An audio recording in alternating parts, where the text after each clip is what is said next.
3,000 years, emperors and generals, dictators and police, criminals, clerics, and even medical doctors have used a vast array of torture devices. These insidious instruments included the mundane and the exotic. Everything from fists and feet to elaborate machines that literally slow-cooked their victims alive. Wooden crosses were favored by the ancient Romans. Various spiked metal encasements, stretching machines, and sexual devices by the medieval Europeans. Fists, beatings, and electricity by 21st century torturers.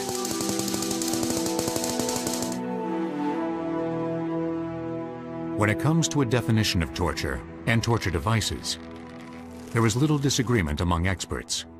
Under the UN Convention Against Torture, which was passed by the General Assembly in 1984, torture is defined as cruel, inhuman, or degrading activities against an individual for the purpose of extracting information or punishment or revenge or intimidation.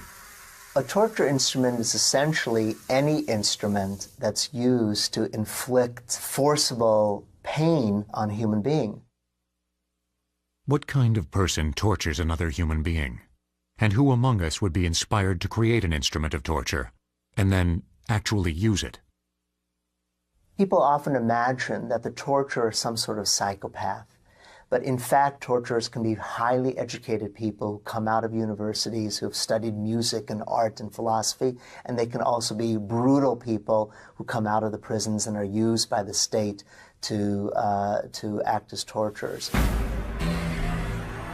Over the past decade, the United Nations has openly denounced the use of any torture for any reason by any nation-state. But what about cases like the capture of the Al-Qaeda military commander, Khalid Sheikh Mohammed, a man who was one of bin Laden's closest associates and Al-Qaeda's #1 strategist? Would torture be justified in an attempt to extract vital information from him about future acts of terrorism?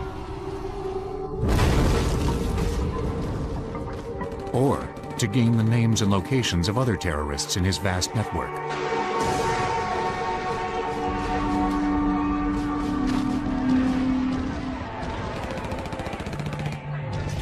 For anyone that thinks that torture is actually an effective device to get quality information, that's certainly never been proven by any experience in humankind for centuries.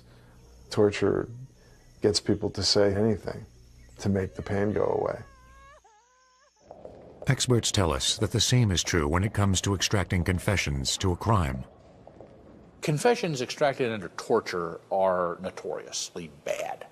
I can get anyone to confess to anything.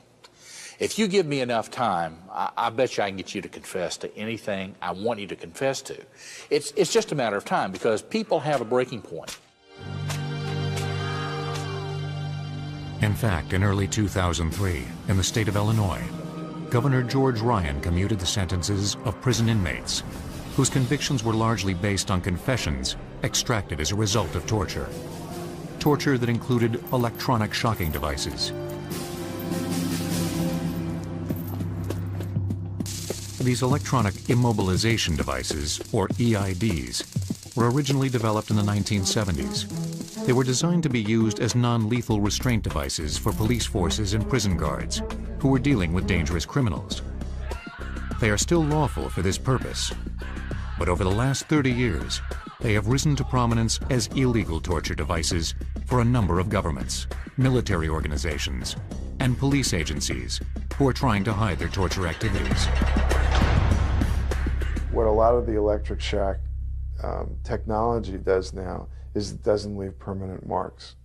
And so it enables torturers to engage in or to inflict the same kind of intense pain to accomplish their objectives so they can deny that they engaged in torture. Among the convenient electronic tools designed for one purpose, but turned into a device for mistreating humans, was the cattle prod, which first appeared in the stockyards of Buenos Aires in the early 1930s. That was nothing more than a billy club device that was initially used quite literally to prod cattle to get them to move along. It was modified then into a device to prod people, a riot control device. During the riots of the 1960s, where you saw it used against people who were marching for their rights, used by police forces in the South against poor black folks that were, marching to be American citizens.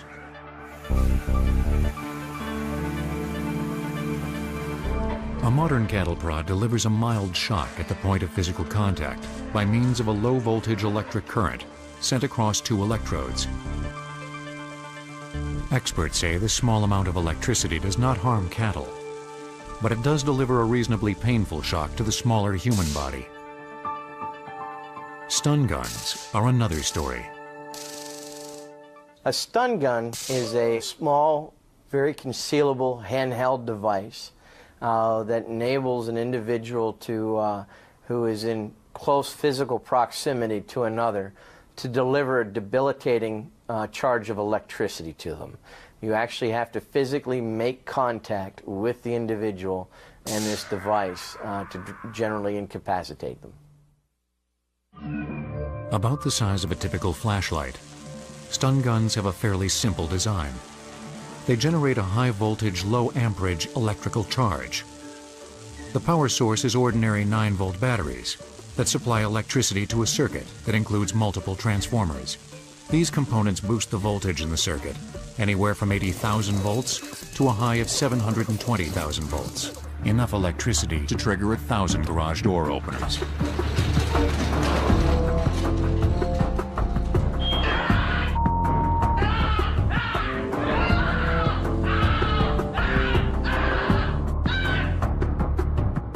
Stun belts are basically stun guns that are attached to prisoners by means of a heavy-duty, one-size-fits-all belt. There is a remote control unit that activates this device from as far a distance as 200 to 300 feet. When it's engaged, a stun belt will administer a high-voltage charge to the inmate's kidneys. An instantaneous shock spreads throughout the entire body, and the prisoner becomes paralyzed for several minutes. The immediate effects of electric torture can include rupturing of blood vessels and tearing and rupturing of muscles and ligaments off the bone. The long-term effects really depends on the system of the body that's affected. It's the kind of pain that causes people to urinate or defecate without control, to lose control of their muscles. It's the kind of pain that causes people to have ongoing mental health problems. In some countries, these more sophisticated electronic immobilization devices are difficult to obtain. As a result, torturers will use a cheap makeshift version, a couple of high-voltage batteries connected to a few cables or wires. One of the ways that torture has often been perpetrated, particularly against political dissidents, has been the use of electricity where electrical wires have been attached to genitals or fingers or toes or a person's head, using a generator or a battery or any sort of electrical device. Often what happens is that a person is splashed with water beforehand so that the electrical current will run easier into the body. The use of these devices to terrorize, to punish, to extract information and confessions leaves no visible trace. But the torture instruments of antiquity were not so deceptive.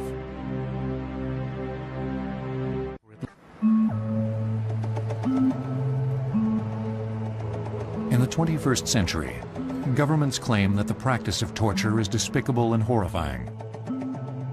But for at least 3 millennia, torture was legal.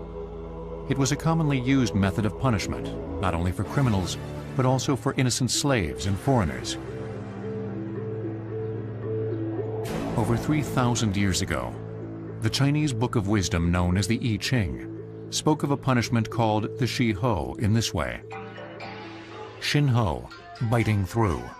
His neck is locked in the wooden Kong. His ears are gone. Great misfortune. This punishment required a device called the Kong. It was used for minor criminal offenses well into the 20th century. The Kong was a very large, heavy, thick wooden board with a hole cut in the middle the size of the victim's neck. This bulky device was worn for as long as 20 or 30 days. It was never allowed off the victim's neck. Because of the board's size, it was impossible for the victim to feed himself, making him dependent upon the kindness of others for food and drink. If he had no friends, he could die from starvation.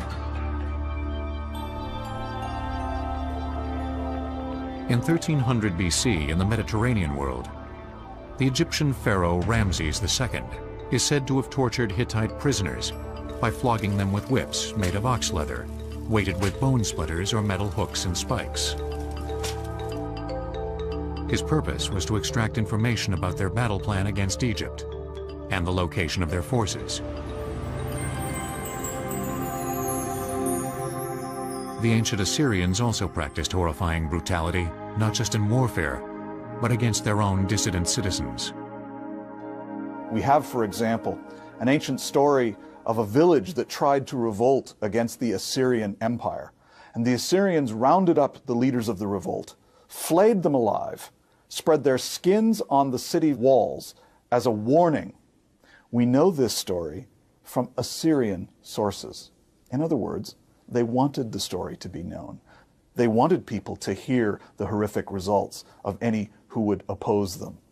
That is torture and terrorism. Nearly 1,000 years later, it was the Greeks who brought their own brand of deadly ingenuity to the creation of one particular torture device, the brazen bull. This was a large copper or bronze statue of a bull that was hollow. And according to the legend, according to the story, you would place someone inside this device and then heat it. The heat was created by fires that were lit underneath the hollow bronze figure, making the brazen bull function like an oven. The torture victim would slowly roast, as well as suffocate from the loss of oxygen caused by the tremendous heat. Supposedly, the groans of the person suffering inside would sound like the sound of a bull, the sound of a cow. It's a horrific thought.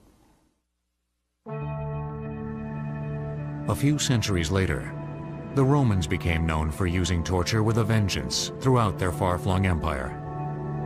One of their most used torture devices was the flogging whip, also known as the flagellum. Its thongs were made from tanned ox leather, the ends of which were weighted with lead balls. As the torturer whipped his prisoner, these lead weights cut deeply and painfully into his victim's flesh. It's the lacerations themselves that probably hurt the most in whipping and caning. It's the tearing of the flesh against the bone below that hurts so much. It was during the reign of Tiberius that the most famous torture victim of all time, Jesus of Nazareth, was crucified. Crucifixion as a form of public execution predates the Romans. We know, at least as early as the Persian Empire, some kind of public display of death that involves hanging up victims. The idea seems rather straightforward. Make a person's death as publicly horrific as possible. The purpose of this was to send a powerful message to would-be dissidents and troublemakers. Do not defy the state's authority. Hundreds of years before Jesus' torture and execution, victims of crucifixion were tied, not nailed, to a single wooden stake that was planted firmly in the ground. They were left to die from thirst or from starvation, and there was always the possibility they would be attacked by hungry wild animals searching for an easy meal. In approximately 70 BC, the Romans introduced the four-pointed cross that would later become the symbol of Christianity. But long before it was used to crucify Jesus, the Roman army made extensive use of their new cross when they crushed the slave rebellion led by the gladiator Spartacus in 71 BC. 6,000 of his followers were crucified. The Roman commander had their bodies hung from beams that lined the road from Capua, where the revolt began, to Rome, a distance of 270 miles. Spartacus himself was killed in the battle. When we think about who it was that Rome executed in these horrific public forum, like the crucifixion, it's clear to us. The Romans executed publicly anyone who was seen to oppose Roman power. Jesus of Nazareth was considered just such a threat. He was arrested during Passover, quickly tried and then convicted in the local Roman court. It was then that he was subjected to a series of tortures. There's little reason to doubt the New Testament picture that Jesus began suffering long before the actual crucifixion, that Jesus was whipped, that Jesus was beaten, that he was already cut and bleeding from crowns of thorns or from the whipping, and was made exhausted to carry the device of his own death. The flogging whip used on Jesus was the lead-weighted leather flagellum. The crown of thorns that was placed on his head may have been constructed from the branches of a plant with long curved thorns, called the Ziziphus spinacristi, that grows in the Jordan Valley.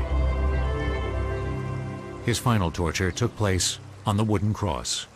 Crucifixion was designed to make death extended. That is, it was to inflict the maximum amount of pain and suffering and to make it last. Once at Golgotha, the location chosen for his crucifixion, iron spikes were driven through Jesus' wrists and feet. There was nothing in place to support his shoulders, neck, head, or the bulk of his body. As a result of this positioning, the uppermost portion of his trunk eventually would collapse over his diaphragm, making normal breathing impossible. The best guess seems to be that people die from asphyxiation, unable to exhale because of the paralysis of the pectoral and intercostal muscles. So their lungs become filled with carbon dioxide and unable to take in oxygen, and eventually they suffocate. The Romans continued crucifying and torturing Christians for the next 300 years. Then, ironically, the Roman Empire under Constantine embraced Christianity as its own state religion.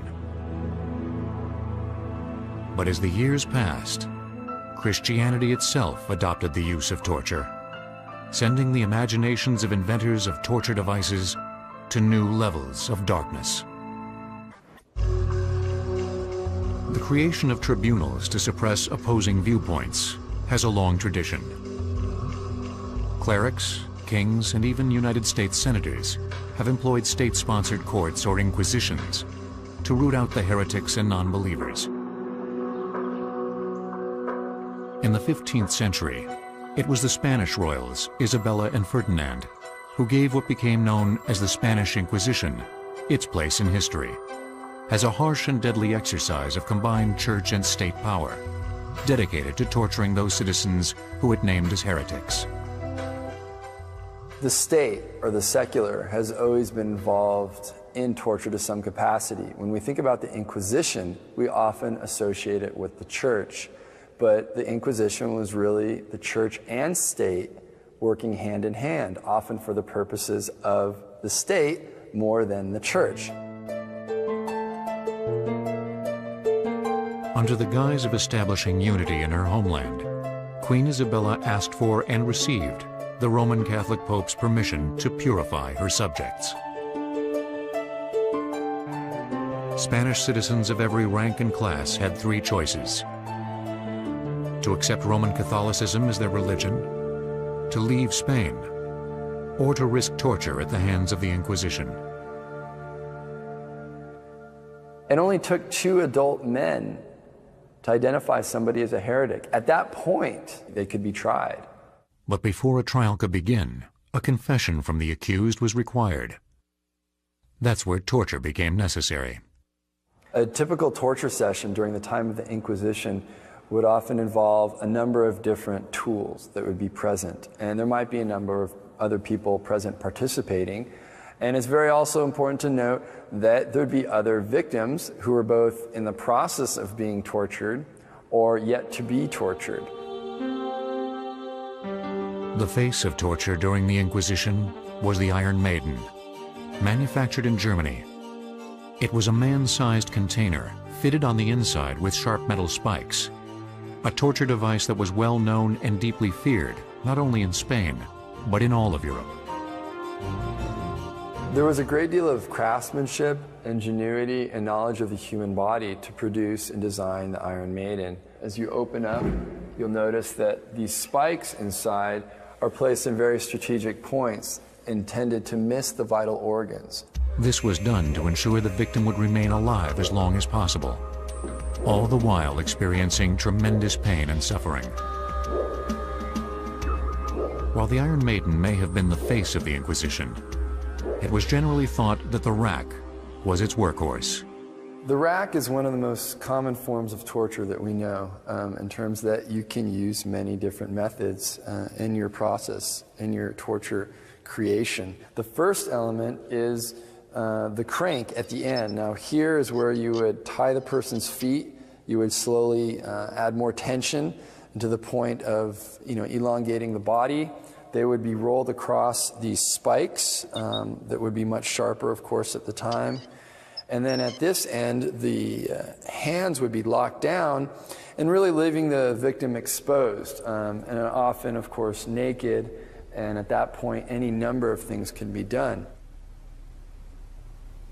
If the rack were to continue, there would be potentially ripping of tendons and ligaments and nerve damage that might be chronic and go on forever. People might feel the inability to use their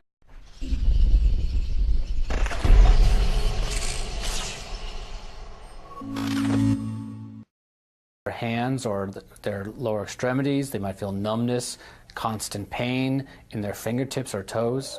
Ultimately, the rack was designed to slowly tear the victim's limbs out of their joints, the legs out of the hip joints, the arms out of the shoulder joints. The design of torture instruments changed as technology became more advanced. During the 1800s, a chair, completely forged of hardened metal, made its appearance. Simply called the interrogation chair, it soon became common throughout Europe. The primary function would be to sit you down. You're sitting on these spikes, which are obviously not comfortable. This bar would lock down your chest. Your wrists would be held down as well, and then your legs would be clamped. Once sitting in the chair, chances are it's not going to be too long before you begin to talk. I would guess that certain people would begin to talk before they sat in the chair. I mean, it's very ominous. You wouldn't want to be here. The second major torture mechanism in the design of the chair, actually, is that it can be heated. All the metal spikes that you see conduct heat. Fire would be placed underneath the chair, bringing this intense, hot feeling. Thumb screws and finger screws were another highly engineered torture device. Machine-tooled to mechanical precision, they worked like a pair of nutcrackers. The way it would be used would be to place the fingers or knuckles inside the two bars, slowly increasing pressure until the proper amount of pain was necessary to get the information that you might want from the victim. The thumb is the most important finger you have. So to actually crush the thumb makes you almost useless as a manual laborer. So it's got tremendous value in that way. It's also a very sensitive part of your body. The nerves are highly dense in the fingers, so that crushing nerves in the fingers causes significant pain. A few torture devices seemed to go beyond ordinary tools of pain and suffering. Perhaps the most dreadful instrument of such debauchery was the pear. What's amazing about this piece in particular is the amount of work that went into it. It's made of bronze, it's cast, and it took a bit of ingenuity and technology, especially for the time period. Like many torture instruments, they're multifunctional.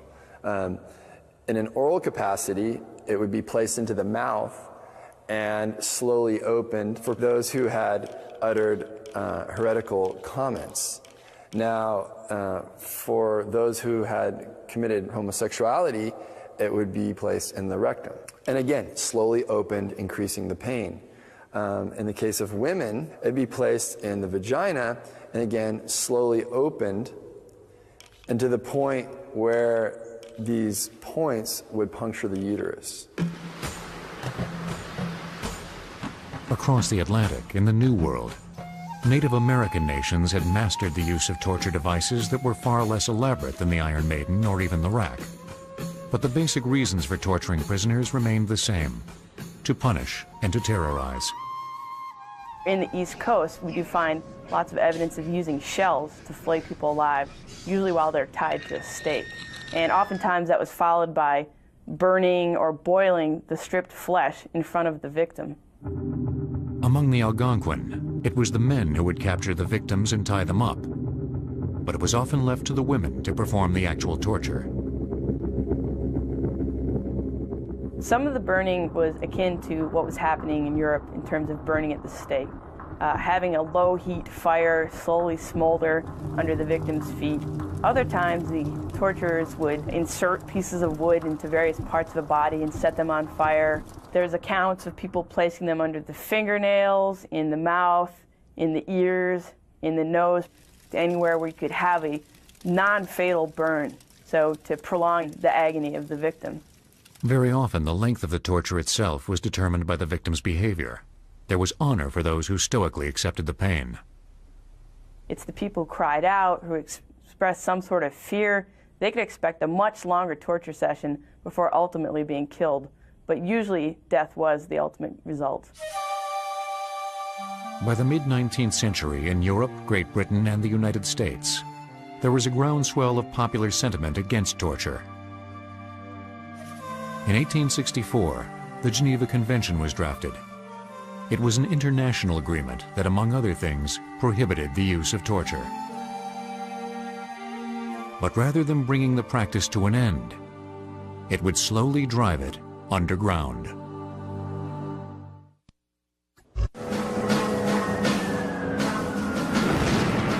By World War II, the practice of torture had been illegal for almost 80 years. The creators of torture devices should have been out of business. Instead, they turned to everyday appliances, items that could be found in the household or on the job.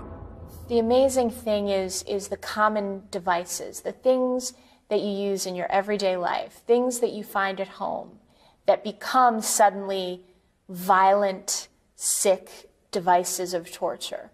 A fork can be used to hold somebody's finger in place, to hold somebody's pinky in place, to stab somebody. The same with the pliers. I mean, again, they're so simple, and yet they can create such agony. All of these things were used as torture devices by the Nazis, by the Gestapo. A famous French-born British spy named Odette was arrested by the Gestapo in Marseille in 1943. When she refused to answer her interrogators' questions about the French underground and the British-supported spy network operating in Vichy, France, Odette's torture began. They took her to an interrogation room, and they used a red-hot poker, and they touched it to her third or fourth lumbar on her spine and just held it there, burning her skin for up to minutes. And they pulled her fingernails out very slowly, fingers and toenails, one at a time, with pliers. In spite of the wretched pain and heavy discharge of blood, Odette refused to give up her comrades, who she knew faced certain death. Even though she was herself sentenced to death, Odette somehow turned up in a concentration camp for women and survived the war. Most Gestapo torture victims knew they were being tortured because they had verbal secrets their torturers wanted. But a small group of victims at Auschwitz concentration camp had no idea that they were being tortured because they had medical secrets locked away in their bodies. The notorious Dr. Josef Mengele tortured his victims in the name of science. The devices he employed were the common tools of a physician. scalpels, forceps, and surgical scissors. Really, he's remembered for his grotesque and vicious torture on the inmates, particularly twins, identical as opposed to fraternal. He would then perform various experiments. Some involved injecting different chemicals into the body of one twin and not the other, and see how they react.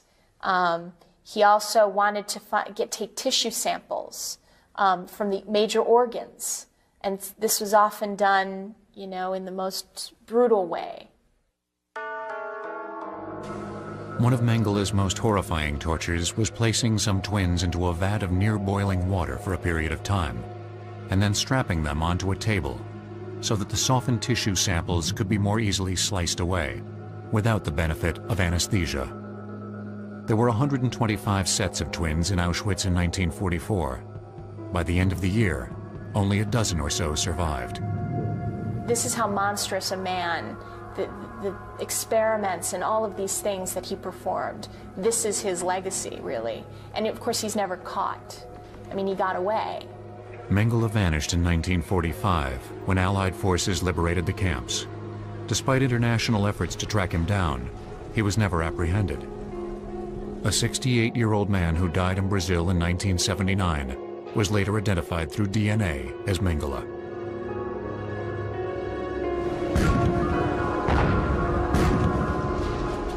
In the Pacific during World War II, wherever the Imperial Japanese forces were victorious, the people of that nation were often tortured.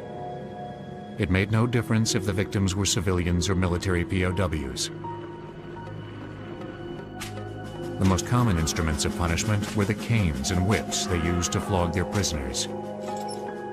Some POWs were hung upside down by their feet, while urine or iodine was poured directly into their nostrils or down their throats. In January 1942, when the Japanese invaded the American-held Philippine Islands, American civilian expatriates were arrested and imprisoned. The first civilian the Japanese took into custody was a middle-aged, stubborn Kentuckian who had been slightly crippled from polio. His name was Roy Bennett, a respected journalist who had refused to stop criticizing the Japanese government's violent empire building. His wife and 2 daughters were also arrested and placed in the Santo Tomas internment camp in Manila. He had been the editor of the Manila Daily Bulletin, which was the most influential English-language newspaper in the Far East. And he, as an influential person, saying negative things against the Japanese. And he was very harsh, very loud, prior to their coming in. Bennett was incarcerated in Fort Santiago, an ancient dreary prison reserved for civilian political prisoners. It had been a fortress built by the Spanish when they were in charge of the Philippines, when they owned the Philippine Islands. And it was exactly what you would think of as a Spanish dungeon and fortress. Bennett's Japanese captors wanted to use him as a propaganda tool, to torture him into admitting he had been gravely misguided when he spoke out against the Japanese government. One of the tortures that was used on many of the political prisoners was inserting a bamboo sliver deep under the fingernail and then lighting it.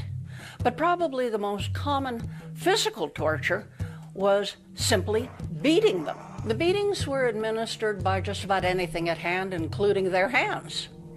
They would use clubs, bamboo canes, the flat side of a bayonet, just anything that they could use to inflict great pain. As Bennett and other civilian, political, and military prisoners suffered, the Japanese were also torturing Filipinos who remained loyal to the Americans. It was not uncommon for a Japanese soldier to take a baby from its mother's arms, from its Filipino mother's arms, throw it in the air, and catch it on the bayonet. It was not uncommon for the soldiers to rape the women, to execute or torture a Filipino man in front of his family, or to torture the Filipino wife and children in front of the man. On February 3, 1945, Roy Bennett and his family were among the prisoners liberated by the American forces. 2 weeks later, they returned to the United States. The torture really never ends. It is always with the person who's been tortured. They relive it all the time. They have to decide why it is that they lived and others died. The screams are as real to them 20 years after the fact as they were when it was happening to them. According to his family, Roy Bennett carried the psychological scars of his torture until his death in 1967. 35 years later, and 3,000 miles southwest by way of the South China Sea, a gruesome discovery was made. It was in Cambodia in 1978 that the invading Vietnamese army found Pol Pot's secret prison. He called it S-21. It was used as a secure location to torture Cambodian prisoners he believed were counter-revolutionaries. This was a secret place because the whole business of what the government was doing was kept a secret from most of the people in the country most of the time, particularly as it involved torturing and killing people who were accused of being enemies of the state. A prison archive was meticulously maintained. Within its pages are entries that reveal appalling acts of torture carried out against its inmate population. What you have here is an interrogator's appendix to a confession. In other words, it's a rare kind of document. You get very few of these documents where an interrogator tells you what he did in sequence. On the morning of the 18th of August, 1977, I decided, this is the interrogator speaking, I decided to employ torture. I watched his morale fall while I administered torture, but he had no reaction. In the afternoon of the 21st, another day later, I pressured him again using the electric cord. He was given 2 or 3 spoonfuls of to eat. That would be human excrement. And after that, he was able to answer questions, etc. That night, I beat him again with the electric cord. It's an incredible quotation, as you see. Besides being forced to eat feces, prisoners also were forced to drink urine, were subjected to electric shocks, and suffocation with a plastic bag. One of the many clients that I have worked with from Cambodia, he had a plastic bag put over his head during the course of an interrogation session. It was put over his head. They would ask him a question. He would not answer. They would put it over his head, and he would nearly suffocate. They would take it off briefly, interrogate him some more, put the bag over his head. The consequence of being in a bag is asphyxiation. The person who's asphyxiated loses consciousness. They may lose consciousness and come back to, and the torture continues. There may be a cycle of asphyxiation, losing consciousness, and coming back for more torture. They also have the possibility of being asphyxiated so badly that they die. The long-term consequences of asphyxiation would most likely include brain damage. In 1984, 4 years after the discovery of the horror of Pol Pot's secret prison, the United Nations General Assembly passed the UN Convention Against Torture. Even so, today the worldwide use of torture and torture devices continues to spin dangerously out of control. Experts tell us that torture and the use of torture devices is currently a worldwide epidemic. According to Amnesty International, 75% of the world's governments have employed torture since the beginning of the new millennium. Electronic shocking devices, beatings, and psychological abuse top the list. And there is an ever-increasing array of ordinary objects that are not technology-driven, but that are used as instruments of torture simply because they are available. Among the most disturbing may be sexual torture. Vaginal penetration, sodomization. Men and women are subjected to rape as a form of torture. A famous example of that is the Coke bottle. Coca-Cola bottles were used in Latin America to be inserted in victims' anuses. Why? Because when the person was let go from the prison, the Coca-Cola bottle is ubiquitous. They could not go anywhere without seeing it, and therefore being reminded of their torture. The most accessible contemporary torture devices are fists, feet, whips, and canes. It may be for this reason that beatings are among the most common form of torture in the world today, especially where there is religious persecution, in countries like Egypt, Pakistan, the Sudan, and China.